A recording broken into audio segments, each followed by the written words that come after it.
Hello, viola and cello players. We are going to be working on Go Tell Aunt Rhody in your Suzuki book today. I have a viola, but the main thing I'm going to be working on is rhythm, and the notes are the same for cello. So cello players, you can play along with this video too. I'm going to start with a playthrough of the first line. Just listen to some of my rhythms, and I wonder if while I'm playing, if you could think the do's and do days while I'm playing this first line of Go Tell Aunt Rhody. So here I go. 1, 2, here I go.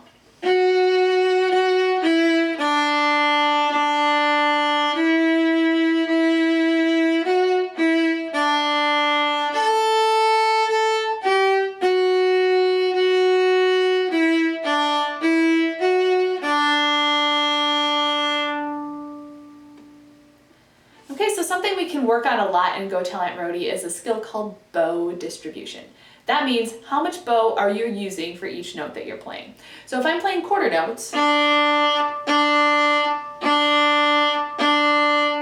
going to use nice big bows. If I'm doing eighth notes, do days, I'm going to be using shorter bows, and that's going to help me with my rhythm. So let's say the first measure in do's and do days together. 1, 2, here we go. Do, do, day, do, do.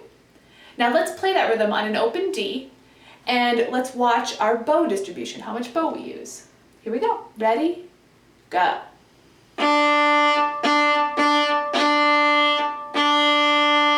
Let's try that again. Ready? Go.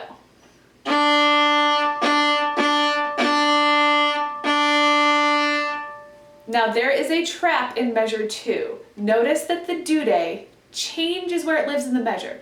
So instead of do, do day, measure 2 goes do, do, do day, do.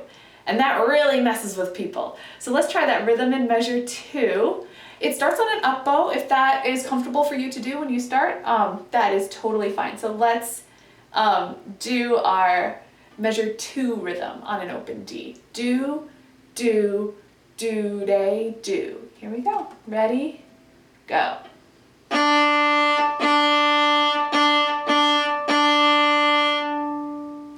Okay, now let's try to put measures 1 and 2 together. It helps to say it first. So we're going to speak it in do's and do days. Ready? Go. Do, do, day, do, do, do, do, do, day, do. Okay, let's try that on an open D.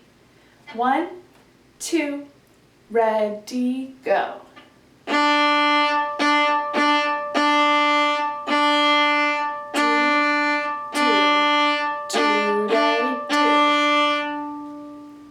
right, now let's add our pitches. And let's add just the pitches in measure 1 first. Starts on an F sharp. And this is the first piece that we've had where our eighth notes, our do days, have 2 different pitches in them, right? Do, do day. So we go from an F sharp to an E right away in measure 1. So that's a little trick for our fingers, but we can handle it. Here is measure 1, adding the fingers. Ready, go.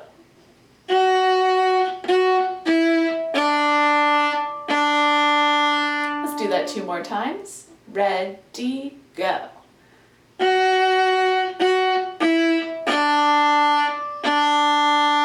And 1 more. Ready, go.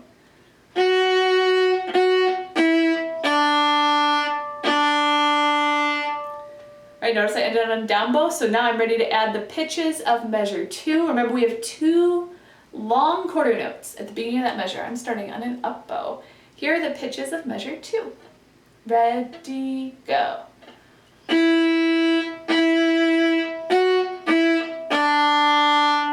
Let's do that 2 more times. Reset to an up bow if you can. Set your E. Ready, go.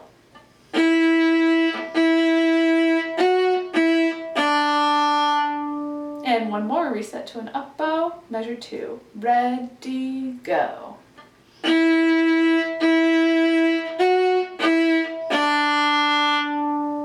Okay, now let's put measures 1 and 2 together, and we're going to repeat this chunk 3 times 2. Please play along because this rhythm trap, like I said, gets a lot of people, but it's not going to get you. Starting at an F sharp, measures 1 and 2. 1, 2, ready, go.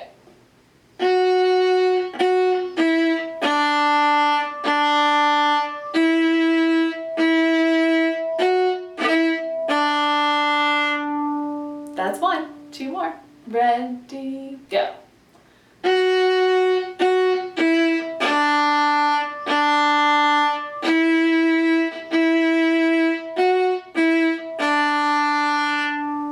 And last time, hope you're doing great on that rhythm.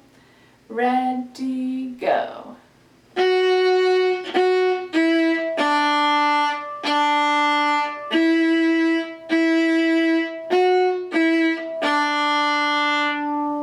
Alright, if you need to repeat it, just pause the video, repeat it on your own time, and then rejoin. I'm going to move on to measure 3. We have a string crossing. Starts on an A.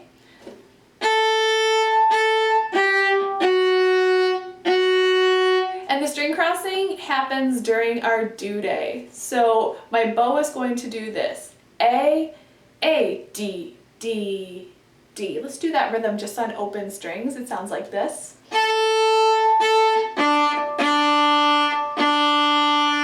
Let's do that once together. Ready, go.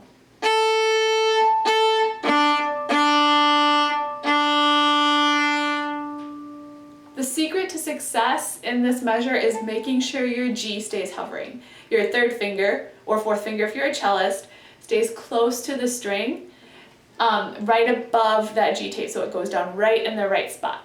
So let's add the pitches to that measure. We'll slow it down a little bit because it is hard to get that G. So this is measure 3. Ready, go.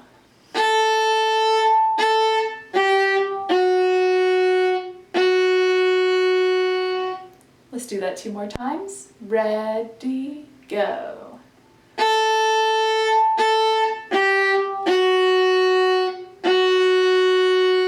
And 1 more. Ready, go.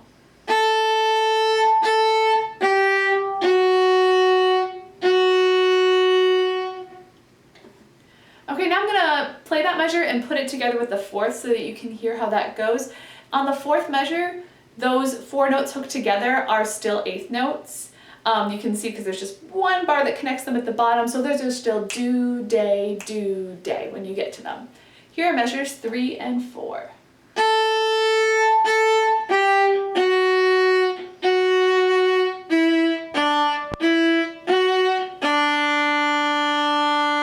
Let's do measures 3 and 4 together. Ready, go.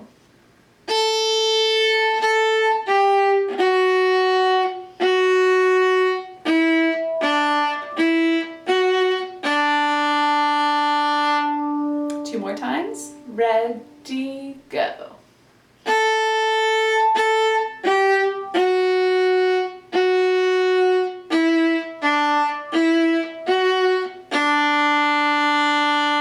If that last measure is tricky, just work it out on your own and then rejoin. That's totally fine.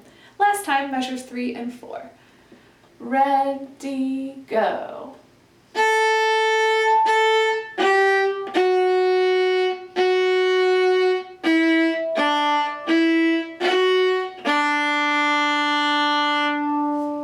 Okay, now let's put all the rhythms in that first line together. Starting on my F sharp. Think about your bow distribution, because that will help with your rhythm, right? How much bow you're using. If you're using big long bows on those quarter notes, that means you're less likely to rush through them. The whole first line. Ready, go.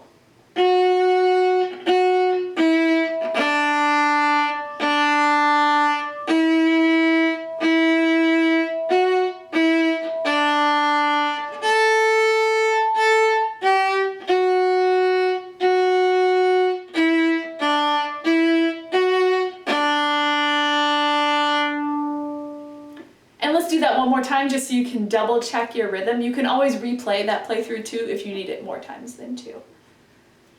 Ready, go.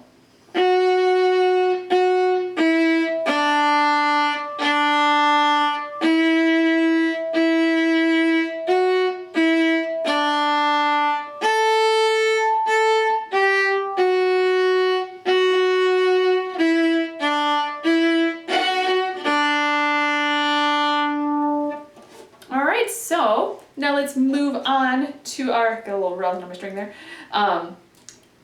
Let's move on to the second line. I'm gonna do a playthrough of that, and you'll notice that there are some similarities between the first line and the second line, but it is a little different. So here's the second line.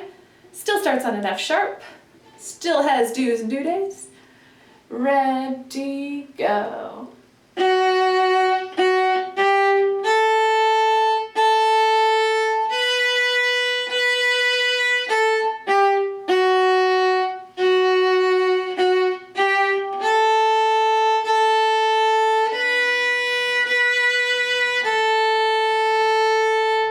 Okay, so I still was working on my bow distribution, more bow for quarter notes than for the eighth notes.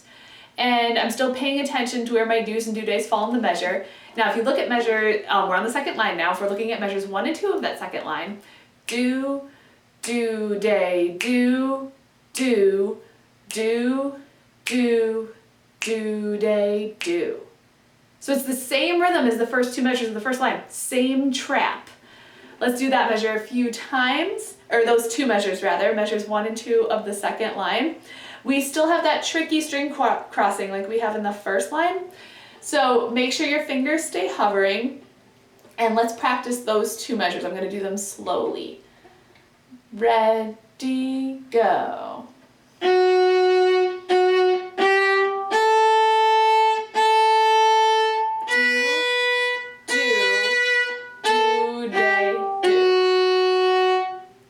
Okay, let's do those two measures 2 more times. Ready, go.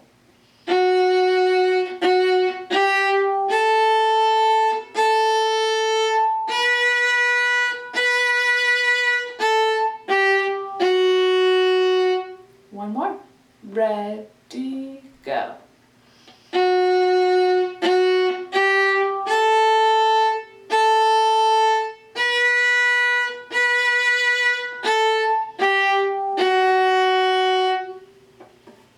And again, if you need more time, just pause the video and repeat that till you got it.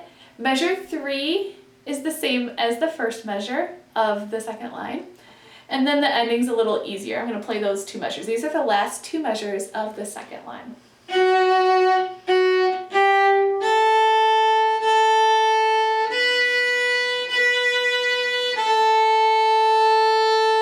Ends in a half note that you notice I counted. I also played it a little softer.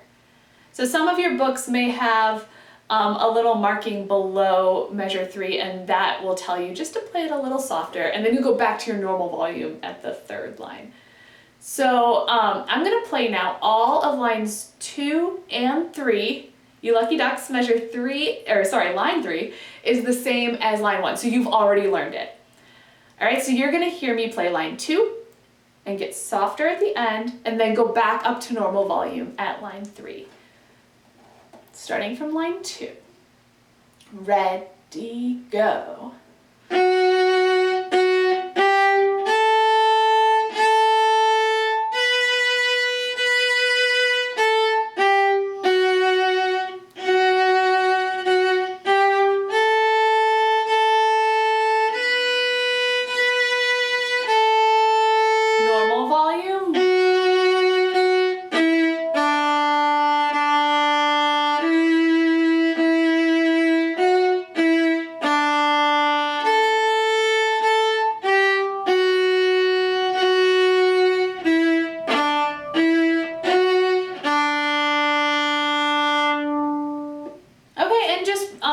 When you get a little softer, you just, on the second line, you just use a little less bow, and then you just don't sink in your arm as much on the string. So instead of,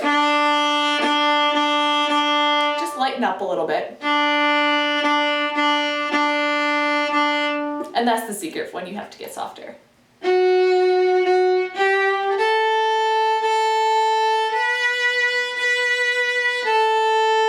And then when you have to get louder, just go back to normal, right? Thank you so much. That is Go Tell Aunt Rhody. I'm Viola and Cello.